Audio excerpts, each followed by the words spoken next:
शुक्लाम्बरधरम् विष्णुम् शशिवर्णम् चतुर्भुजम् प्रसन्नवदनम् ध्यायेत् सर्वविघ्नोपशान्तये व्यासम् वसिष्ठनप्तारम् शक्तेः पौत्रमकल्मषम् पराशरात्मजम् वन्दे शुकतातम् तपोनिधिम् व्यासाय विष्णुरूपाय व्यासरूपाय विष्णवे नमो वै ब्रह्मनिधये वासिष्ठाय नमो नमः अविकाराय शुद्धाय नित्याय परमात्मने सदैकरूपरूपाय विष्णवे सर्वजिष्णवे यस्य स्मरणमात्रेण जन्म संसारबन्धनात् विमुच्यते नमस्तस्मै विष्णवे प्रभविष्णवे ॐ नमो विष्णवे प्रभविष्णवे श्रीवैशम्पायन उवाच श्रुत्वा धर्मानशेषेण पावनानि च सर्वशः युधिष्ठिरः शान्तनवम् पुनरेवाभ्यभाषत युधिष्ठिर उवाच किमेकम् दैवतम् लोके किम् वाप्येकम् परायणम् स्तुवन्तः कङ्कमर्चन्तः प्राप्नुयुर्मानवा शुभम् को धर्मः सर्वधर्माणाम् भवतः परमो मतः किम् जपन्मुच्यते जन्तुर्जन्म संसारबन्धनात् श्रीभीष्म उवाच जगत्प्रभुम् देवदेवमनन्तम् पुरुषोत्तमम् स्तुवन्नाम सहस्रेण पुरुषः सततोत्थितः तमेव चार्चयन् नित्यम् भक्त्या पुरुषमव्ययम् ध्यायम् स्तुवन् नमस्यम् च यजमानस्तमेव च अनादिनिधनम् विष्णुम् सर्वलोकमहेश्वरम् लोकाध्यक्षम् स्तुवन् नित्यम् सर्वदुःखातिगो भवेत् ब्रह्मण्यम् सर्वधर्मज्ञम् लोकानाम् कीर्तिवर्धनम् लोकनाथम् महद्भूतम् सर्वभूतभवोद्भवम् एष मे सर्वधर्माणाम् धर्मोऽधिकतमो मतः यद्भक्त्या पुण्डरीकाक्षम् स्तवैरच्चेन्नरः सदा परमम् यो महत्तेजः परमम् यो महत्तपः परमम् यो महद्ब्रह्म परमम् यः परायणम् पवित्राणाम् पवित्रम् यो मङ्गलानाम् च मङ्गलम् दैवतम् देवतानाम् च भूतानाम् यो व्ययपिता यतः सर्वाणि भूतानि भवन्त्यादियुगागमे यस्मिंश्च प्रलयम् यान्ति पुनरेव युगक्षये तस्य लोकप्रधानस्य जगन्नाथस्य भूपते विष्णोर्नाम सहस्रम् मे शृणु पापभयापहम् यानि नामानि गौणानि विख्यातानि महात्मनः ऋषिभिः परिगीतानि तानि वक्ष्यामि भूतये ऋषिर्नाम्नाम् सहस्रस्य वेदव्यासो महामुनिः छन्दोऽनुष्टुप् तथा देवो भगवान् देवकीसुतः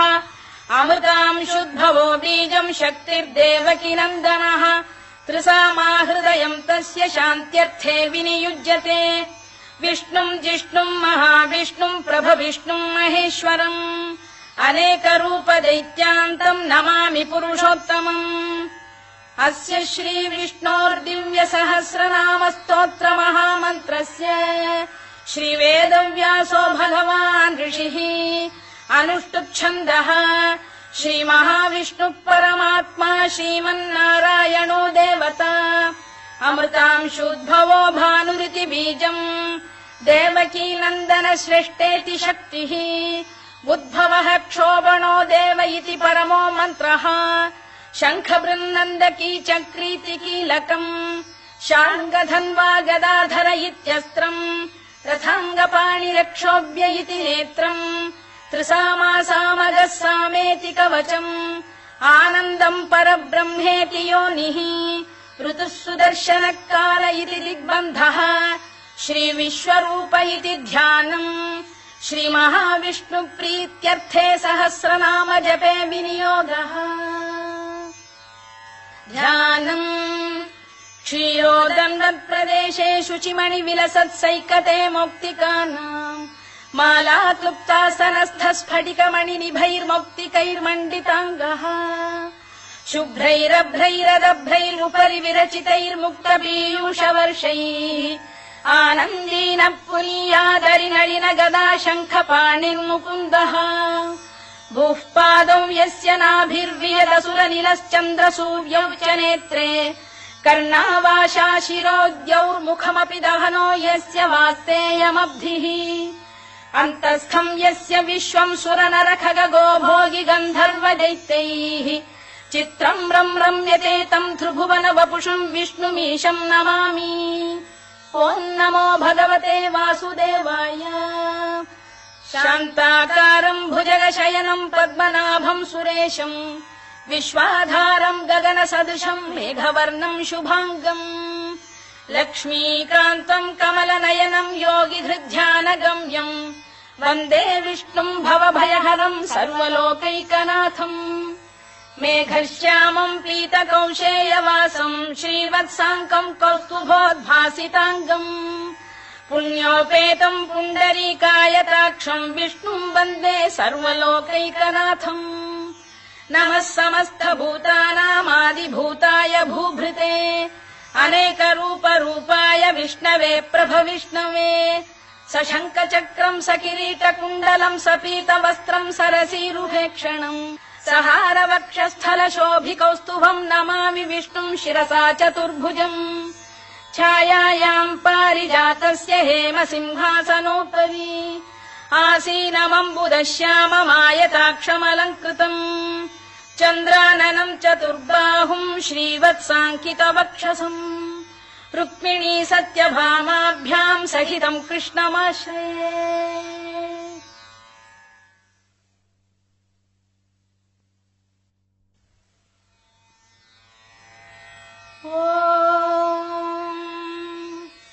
विश्वम् विष्णुर्वषत्कारो भूतभव्य भवत्प्रभुः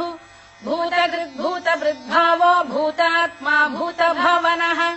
भूतात्मा परमात्मा च मुक्तानाम् परमागतिः अव्ययः पुरुषः साक्षी क्षेत्रज्ञोऽक्षर एव च योगो योगविदाम् नेता प्रधानपुरुषेश्वरः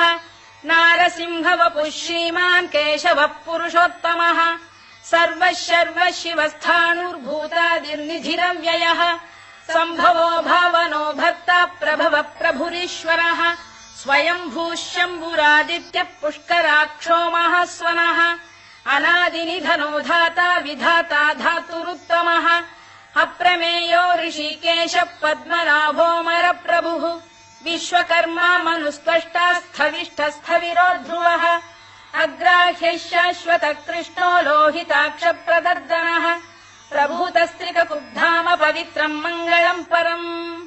ईशानप्राणदप्राणो ज्येष्ठः श्रेष्ठः प्रजापतिः हिरण्यगर्भो भूगर्भो माधवो मधुसूदनः ईश्वरो विक्रमी धन्वी मेधावी विक्रमक्रमः अनुत्तमो दुराधर्ष्य कृतज्ञकृतिरात्मवान् सुरेशः शरणम् शर्म विश्वरेता प्रजाभवः अधः संवत्सरो व्याल प्रत्ययः सर्वदर्शनः अजः सर्वेश्वरः सिद्धः सिद्धिः सर्वादिरच्युतः वृषाकपिरमेयात्मा सर्वयोगविनिसृतः वसुर्वसुमनः सत्यः समात्मा संमितः समः अमोघः पुण्डरीकाक्षो वृषकर्मा वृषाकृतिः रुद्रो बहुशिरा बभ्रुर्विश्वयोनिः शुचिश्रवाः अमृतः शाश्वतस्थाणुर्वरारोहो महातपाः सर्वगः सर्वविद्भानुर्विश्वक्सेनो जनार्दनः वेदो वेदविदव्यङ्गो वेदाङ्गो वेदवित्कविः लोकाध्यक्षः सुराध्यक्षो धर्माध्यक्षः कृताकृतः चतुरात्मा चतुर्व्यूहश्चतुर्दंष्टश्चतुर्भुजः भ्राजिष्णुर्भोजनम् भोक्ता सहिष्णुर्जगदादिजः अनघो विजयो जेता विश्वयोनिः पुनर्वसुः उपेन्द्रो वामनः प्रांशुरमोघः शुचिरूर्जितः अतीन्द्रः सङ्ग्रहः सर्गो धृतात्मा नियमो यमः वेद्यो वैद्यः सदा योगी वीरः माधवो मधुः अतीन्द्रियो महामायो महोत्साहो महाबलः महाबुद्धिर्महावीर्यो महाशक्तिर्महाद्युतिः अनिर्देश्य वपुः श्रीमान् अमे आत्मा महादृधृत् महेश्वासो महीभर्ता श्रीनिवासः सताङ्गतिः अनिरुद्धः सुरानन्दो गोविन्दो गोविदाम्पतिः मरीचिर्दमनो हंसः सुपर्णो भुजगोत्तमः हिरण्यनाभः सुतपाः पद्मनाभ प्रजापतिः अमृत्युः सर्वदृक्सिंहः सन्धाता सन्धिमान् स्थिरः अजो दुर्मर्षणः शास्ता विश्रुतात्मा सुरारिः गुरुर्गुरुतमो धाम सत्यः सत्यपराक्रमः निमिषो निमिषस्रग्वी वाचस्पतिरुदारधीः अग्रणीर्ग्रामणी श्रीमान् न्यायो नेता समीरणः सहस्रमूर्धा विश्वात्मा सहस्राक्षः सहस्रपात् आवर्तनो निवृत्तात्मा संवृतः सम्प्रमर्दनः अधः संवर्तको वह्निरनिलो धरणीधरः सुप्रसाद प्रसन्नात्मा विश्वधृक् विश्वभुग्विभुः सत्कर्ता सत्कृतः साधुर्जह्नुर्नारायणो नरः असङ्ख्येयो प्रमेयात्मा विशिष्टः शिष्टकृच्छुचिः सिद्धार्थ सिद्ध संकल्पः सिद्धिदः सिद्धिसाधनः वृषाही वृषभो विष्णुर्वृषपर्वा वृषोदरः वर्धनो वर्धमानश्च विविक्तः श्रुतिसागरः सुभुजो दुर्धरो वाग्मी महेन्द्रो वसुदो वसुः नैकरूपो बृहद्रूपः शिपिविष्टप्रकाशनः ओजस्तेजोऽब्जुदिधर प्रकाशात्मा प्रतापनः वृद्धस्पष्टाक्षरो मन्त्रश्चन्द्रांशुर्भास्करद्युतिः अमृतांशुद्भवो भानुः शशबिन्धुः सुरेश्वरः औषधम् जगतः सेतुः सत्यधर्मपराक्रमः भूतभव्यभवन्नाथः पवनः पावनो नलः कामः कामकृत्कान्तः कामः कामप्रदप्रभुः युगादिकृद्युगावर्तो नैकमायो महाशनः अदृश्यो व्यक्तरूपश्च सहस्रजिदनन्तजित् इष्टो विशिष्टः शिष्टेष्टः शिखण्डी नघुषो वृषः क्रोधः क्रोधकृत्कर्ता विश्वबाहुर्महीधरः अच्युत प्रथित प्राण प्राणदो वासवानुजः अपां निधिरधिष्ठानमप्रमत्त प्रतिष्ठितः स्कन्द स्कन्दधरो धुर्यो वरदो वायुवाहनः वासुदेवो बृहद्भानुरादिदेवः पुरन्दरः अशोकस्तारणस्तारः शूरः शौरिर्जनेश्वरः अनुकूलः शतावर्तः पद्मी पद्मनिभेक्षणः पद्मनाभोरविन्दाक्षः पद्मगर्भः शरीरभृत् महर्धिर्वृद्धो वृद्धात्मा महाक्षो गरुडध्वजः अतुलः शरभो भीमः समयज्ञो हविर्हरिः सर्वलक्षणलक्षण्यो लक्ष्मीवान् समितिञ्जयः विक्षरो रोहितो मार्गो हेतुर्दामोदरः सः महीधरो महाभागो वेगवानमिताशनः उद्भवः क्षोभणो देवः श्रीगर्भः परमेश्वरः करणम् कारणम् कर्ता विकर्ता गहनो गुहः व्यवसायो व्यवस्थानः संस्थानस्थानदो ध्रुवः परधिः परमस्पष्टस्तुष्टः पुष्टः शुभेक्षणः रामो विरामो विरतो मार्गो नेयोनयोनयः वीरः शक्तिमताम् श्रेष्ठो धर्मो धर्मविदुत्तमः वैकुण्ठः पुरुष प्राण प्राणद प्रणवपृतुः हिरण्यगर्भः शत्रुघ्नो व्याप्तो वायुरधोक्षजः ऋतुः सुदर्शनकालः परमेष्ठी परिग्रहः उग्रः संवत्सरो दक्षो विश्रामो विश्वदक्षिणः विस्तारस्थावरस्थाणुः प्रमाणम् बीजमव्ययम् अर्थोऽनर्थो महाकोशो महाभोगो महाधनः अनिर्विण्णस्थविष्ठो भूर्धर्मयूपो महामखः नक्षत्रनेमिर्नक्षत्री क्षमः क्षामः समीहनः यज्ञयुज्यो महेज्यश्च क्रतुः सत्रम् सताम् गतिः सर्वदर्शी विमुक्तात्मा सर्वज्ञो ज्ञानमुत्तमम् सुव्रतः सुमुखः सूक्ष्मः सुघोषः सुखदः सुहृद् मनोहरो जितक्रोधो वीरबाहुर्विदारणः स्वापनः स्ववशो व्यापी नैकात्मा नैककर्मकृत् वत्सरो वत्सलो वत्सी रत्नगर्भोधनेश्वरः धर्मकृद्धर्मकृद्धर्मी सरसक्षरमक्षरम् अविज्ञाता सहस्रांशुर्विधाता कृतलक्षणः दभस्तिनेमिः सत्तस्तः सिंहो भूतमहेश्वरः आदिदेवो महादेवो देवेशो देवभृद्गुरुः उत्तरो गोपतिर्गोप्ता ज्ञानगम्यः पुरातनः शरीरभूतभृद्भोक्ता कपीन्द्रो भूरि दक्षिणः सोमपो मृतपः सोमः पुरुजिः पुरुषत्तमः विनयो जयः सत्यसन्धो दाशार्हः सात्वताम् पतिः जीवो विनयिता साक्षी मुकुन्दो मितविक्रमः अम्भोनिधिरनन्तात्मा महोदधिशयोऽन्तकः अजो महार्घः स्वाभाव्यो जिता मित्रप्रमोदनः आनन्दो नन्दनो नन्दः सत्यधर्मात्रिविक्रमः महर्षि कपिलाचार्यः कृतज्ञो मेदिनीपतिः त्रिपदस्त्रिदशाध्यक्षो महाशृङ्गकृतान्तकृत् महावराहो गोविन्दः सुषेणः कनकाङ्गिनी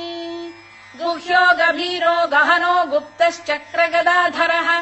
मेधास्वाङ्गो जितः कृष्णो दृढः सङ्कर्षणोच्युतः वरुणो वारुणो वृक्षः पुष्कराक्षो महामनाः भगवान् बलहानन्दी वनमाली हलायुधः आदित्यो ज्योतिरादित्यः सहिष्णुर्गतिसत्तमः सुधन्वाखण्ड परशुर्दारुणो द्रविणप्रदः दिवस्पृक् सर्वदृग्व्यासो वाचस्पतिरयो निजः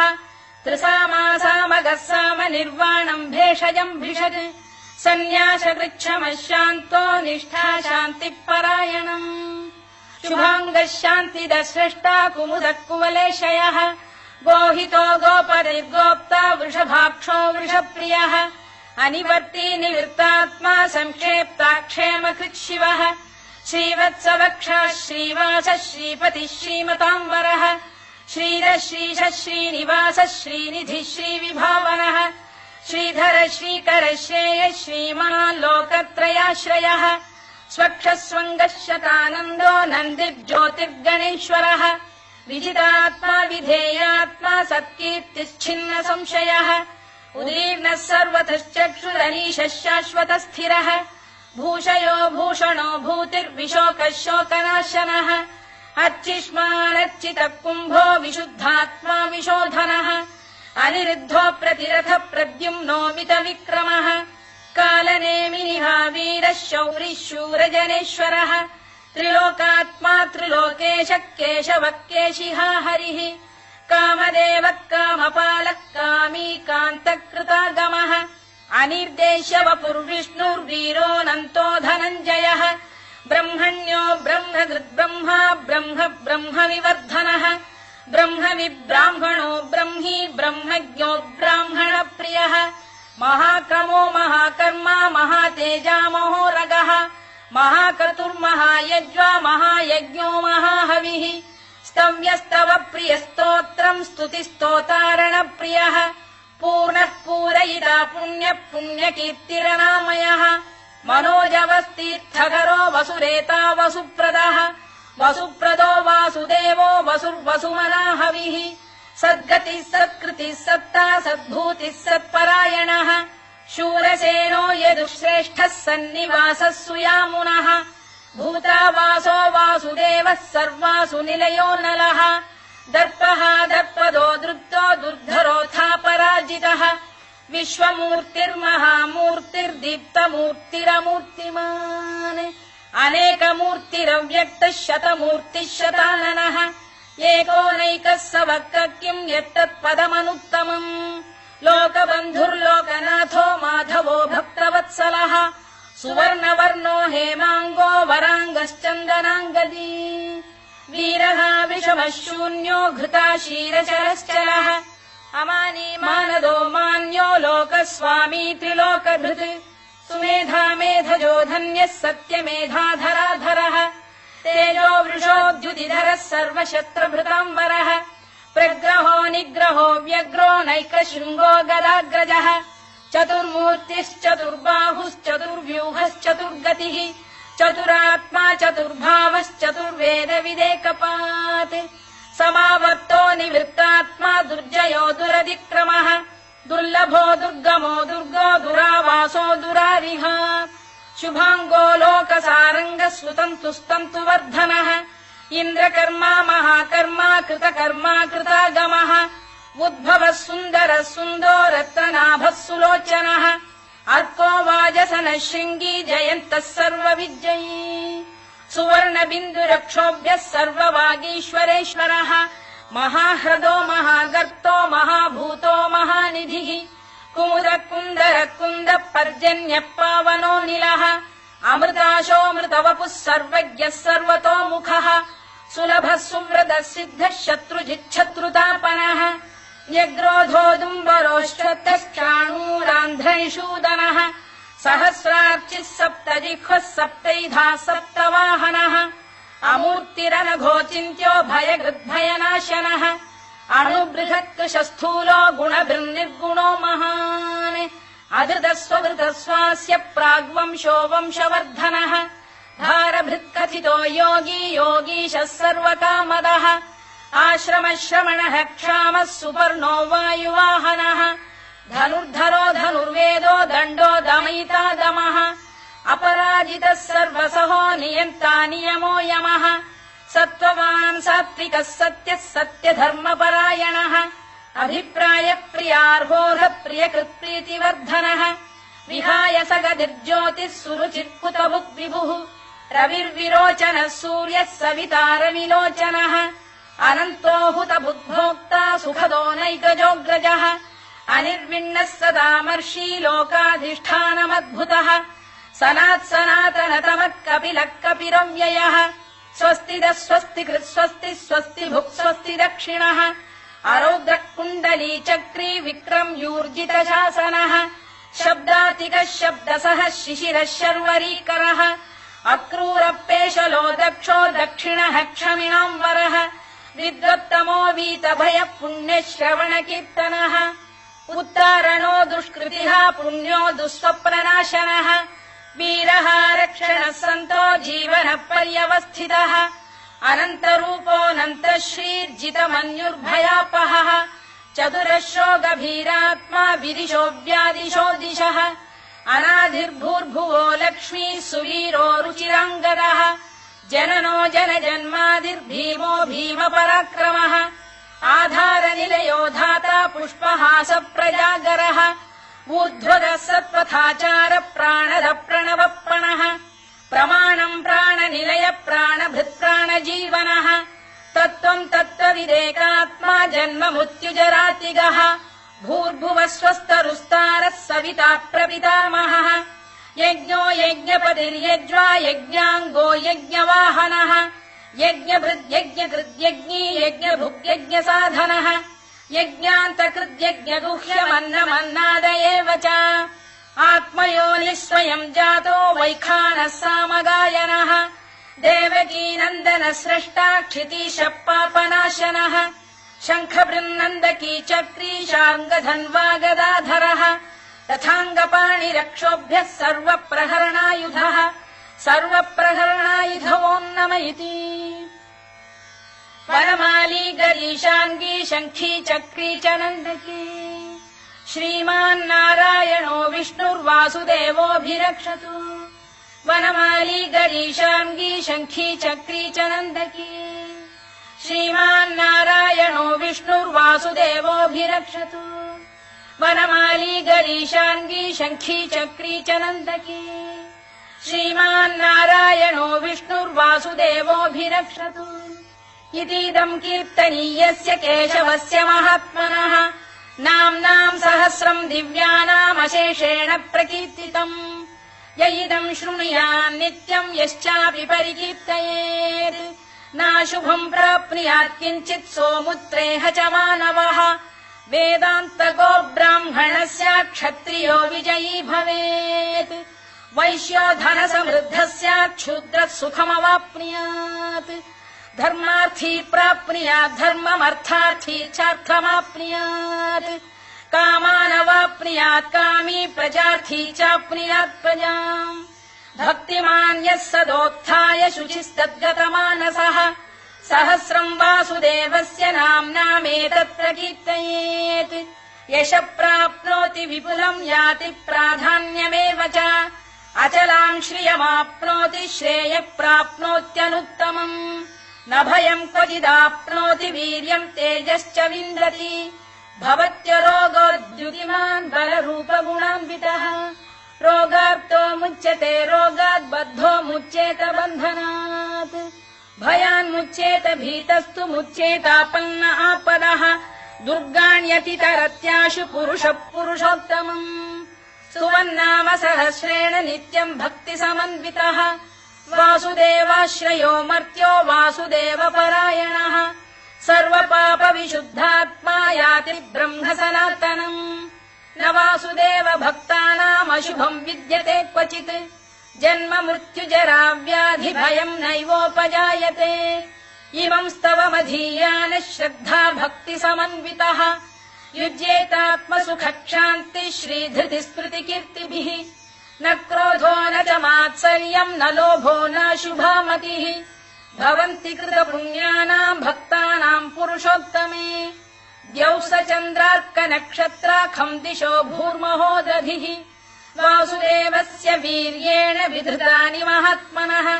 ससुरासुरगन्धर्वम् स यक्षोरगराक्षसम् जगत्वशे वर्ततेदम् कृष्णस्य सचराचरम् इन्द्रियाणि मनो बुद्धिः सत्त्वम् तेजो बलम् धृतिः वासुदेवात्मकान्याहुः क्षेत्रम् क्षेत्रज्ञ एव च सर्वागमानामाचार प्रथमम् परिकल्पते आचार प्रभवो धर्मो धर्मस्य प्रभुरच्युतः ऋषयः पितरो देवा महाभूतानि धातवः जङ्गमा जङ्गमम् चेदम् जगन्नारायणोद्भवम् योगो ज्ञानम् तथा साङ्ख्यम् विद्या शिल्पादिकर्म च वेदाः शास्त्राणि विज्ञानमेतत् सर्वम् जनार्दनात् एको विष्णुर्महद्भूतम् पृथग्भूतान्यनेकशः त्रीन् लोकान् व्याप्य भूतात्मा भुङ्क्ते विश्वभुवव्ययः इमम् स्तवम् भगवतो विष्णोर्व्यासेन कीर्तितम् पठेद्य इच्छेत् पुरुषः श्रेयत् प्राप्तुम् सुखानि च विश्वेश्वरमजम् देवम् जगतः प्रभुमव्ययम् भजन्ति ये पुष्कराक्षम् न ते यान्ति पराभवम् न ते यान्ति पराभवम् ओन्नम इति अर्जुनोवाच पद्मपत्र विशालाक्ष पद्मनाभसुरोत्तम भक्तानामनुरक्तानाम् त्राता भव जनार्दन श्रीभगवानुवाच यो माम् नाम सहस्रेण स्तोतुमिच्छति पाण्डव सोऽहमेकेन श्लोकेन स्तुत एव न संशयः स्तुत एव न संशयोन्नम इति व्यास उवाच वासनाद्वासुदेवस्य वासितम् भुवनत्रयम् सर्वभूतनिवासोऽसि वासुदेव नमोऽस्तु ते वासुदेव नमोऽस्तु ते ओन्नम इति पार्वत्युवाच केनोपायेन लघुना विष्णोर्नाम सहस्रकम् पठ्यते पण्डितैर्नित्यम् श्रोतुमिच्छाम्यहम् प्रभो ईश्वर उवाच श्रीराम राम रामेति रमे रामे मनोरमे सहस्रनाम तत्तुल्यम् राम नाम वरानने श्रीराम राम रामेति रमे रामे मनोरमे सहस्रनाम तत्तुल्यम् राम नाम वरानने श्रीराम राम रामेति रमे रामे मनोरमे सहस्रनाम तत्तुल्यम् राम नाम वरानने राम नाम वराननमोन्नम इति ब्रह्मोवाच नमोऽस्त्वनन्ताय सहस्रमूर्तये सहस्रपादाक्षि शिरोरुबाहवे सहस्रनाम्ने पुरुषाय शाश्वते सहस्रकोटियुगधारिणे नमः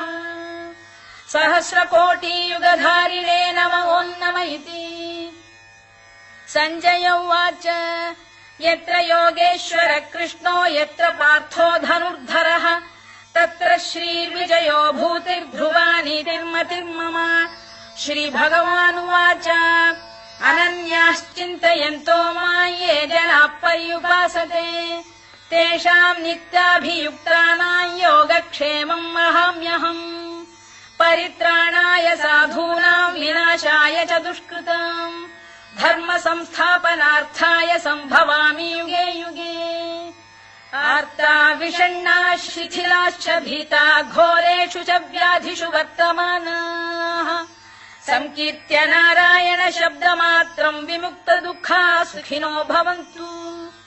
कायेन वाचा मनसेन्द्रियैर्वा बुद्ध्यात्मना वा प्रकृते स्वभावात्